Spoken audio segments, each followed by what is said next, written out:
All right, if you're here right now, you probably felt it too. Silver didn't just drift lower, it fell out of bed. We're talking about roughly 15%, wiped out in a blink after one of the fastest upside moves we've seen in decades. A market that was screaming higher near the $120 zone, and then suddenly, gravity showed up. And here's the thing, the real trigger isn't what most headlines are blaming. This just happened. It's still unfolding. And it matters because it's exposing how fragile so-called safe haven trades actually are when the dollar wakes up. Stay with me because if you understand this move, you'll recognize it the next time it happens, before the crowd does. And that edge? That's what separates people who react from people who anticipate. Now, before I explain what caused this, let me teach you something most people never really internalize. Markets don't move because of narratives. Narratives follow price.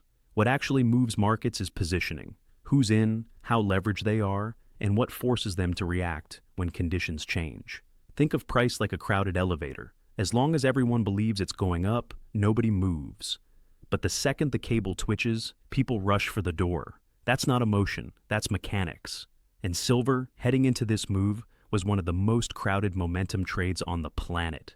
Everybody knew it, everybody felt it, and that's exactly why this mattered. When you see a trade that's universally loved, when sentiment gets so one-sided that even your neighbors talking about it, you're not looking at opportunity anymore. You're looking at fragility. Because crowded trades don't unwind gently, they snap. And what looks like chaos on a chart is really just the mechanical unwinding of leverage when the underlying conditions shift. So, what does that tell us? It tells us that you've got to watch positioning as closely as you watch fundamentals.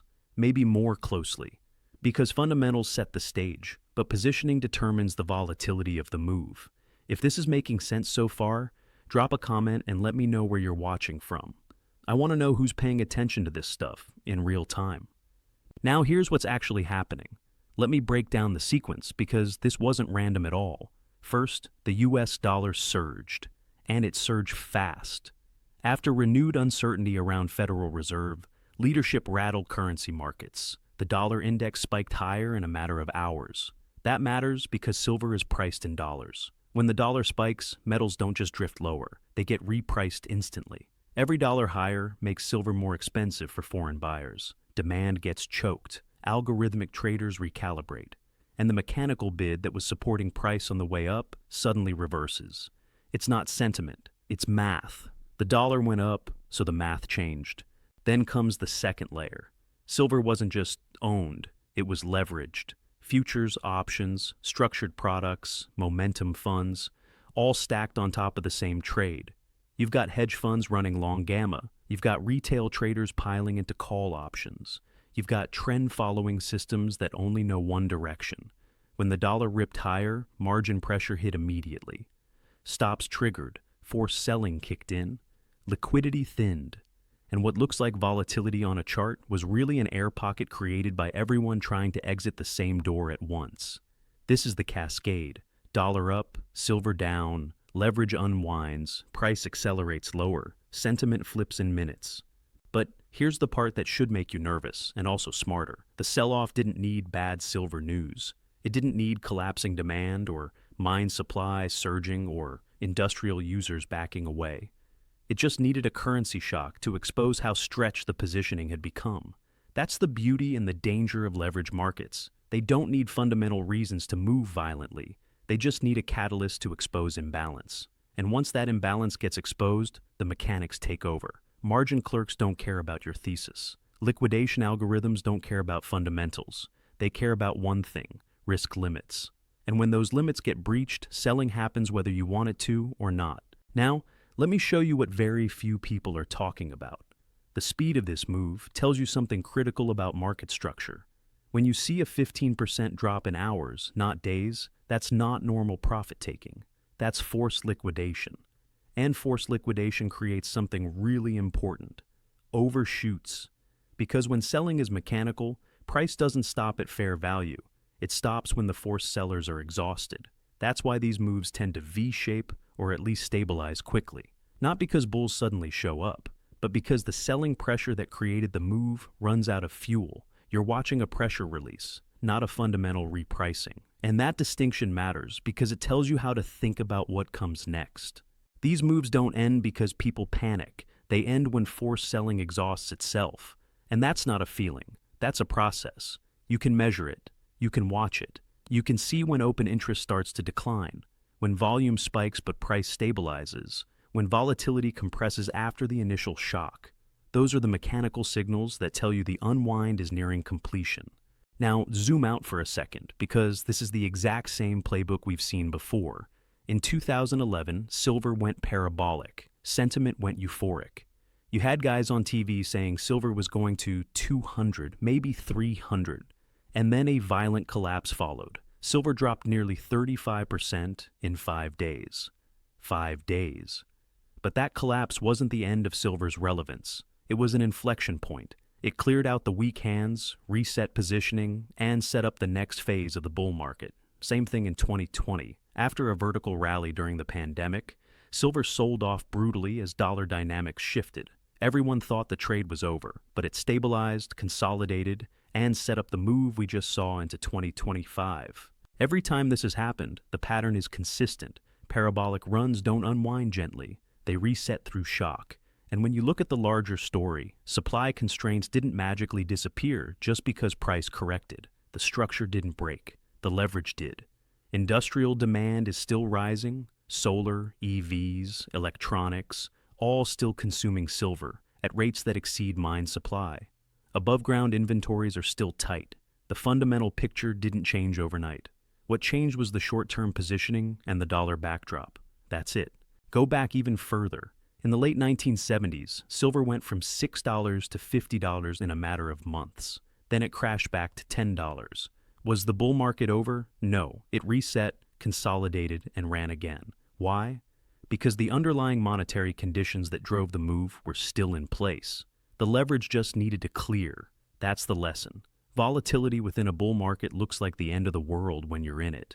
But from a distance, it's just noise. It's the market breathing. Now, let me be skeptical for a moment, because I want you to hear independent thinking, not just hype. Could this keep falling? Absolutely. Short-term price action is unstable, and anyone telling you otherwise isn't being honest. If the dollar continues to rally, if we see more forced liquidation, if sentiment stays negative, yeah, silver could test lower levels. Could this be manipulation? Maybe. There are always questions about how futures markets trade during these moves, especially in thin liquidity. But here's the thing. It doesn't actually matter whether someone wanted this to happen or not. The mechanics are what matter. You had a crowded trade, a currency shock, and leverage positioning. That's enough to explain the move without needing villains. Focus on what you can control. You can't control manipulation claims. You can't control what the Fed does tomorrow. But you can control recognizing when trades are crowded, when leverage is extreme, and when currency risk is being ignored. That's the edge, not outrage, awareness. Markets don't need conspiracy theories to do violent things. They only need positioning and catalysts. And right now, we had both. There are probably 3 types of people watching this right now. The first is panicking because you bought near the highs, and you're wondering if this was all a trap. If that's you, breathe. Volatility doesn't equal invalidation. What matters is whether the long-term drivers actually changed, and so far they haven't. If you bought silver because you believe in supply deficits, monetary instability, and industrial demand growth, none of that disappeared in the last 72 hours. What disappeared was momentum and leverage. If your thesis was just, line goes up, then yeah, you've got a problem.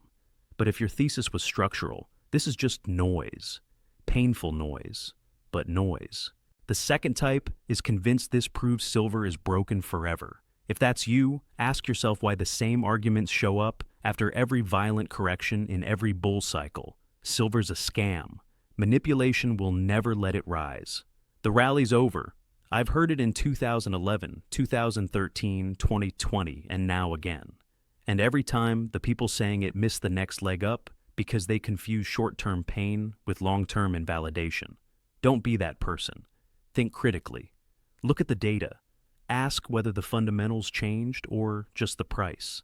And the third type is quietly watching, waiting, trying to understand timing instead of emotion. If that's you, you're asking the right questions. You're not panicking, you're not celebrating, you're observing. You're trying to figure out where we are in the cycle, what signals matter, and when the risk-reward starts to tilt back in your favor. That mentality will serve you well, no matter what market you're in. No matter which camp you're in, the universal principle is this: price moves first, narratives follow, and structure matters more than headlines. Don't get caught up in the story. Watch the mechanics. Watch positioning. Watch the signals that tell you when forced selling is exhausted and when natural buyers start to return. So, here's what I want you to answer in the comments. Are you watching silver right now? Are you holding? Are you waiting? And what's your thesis? I'm genuinely curious where people's heads are at after a move like this. Now, here's where I stand. I'm not blindly bullish, and I'm definitely not bearish. I'm alert. Let me tell you what I'm personally watching. First, I'm watching the dollar, not the headlines about the Fed. The actual price action. If the dollar index starts to roll over, if it fails to hold recent highs, that changes the entire backdrop for metals. Second, I'm watching whether silver stabilizes without aggressive forced selling, continuing. If we see volume drop off, if volatility compresses, if price starts to base instead of grind lower, that tells me the mechanical unwind is finishing. Third, I'm watching how quickly sentiment flips from euphoria to despair, because that transition tells you where we are in the reset. When everyone who was bullish 3 days ago is now saying the trade's dead, that's usually when the bottom's close. Based on my analysis, this move was mechanical, not fundamental. The structural picture didn't change. Supply deficits are still real. Industrial demand is still rising. Central banks are still dealing with debt loads that make hard money attractive over time.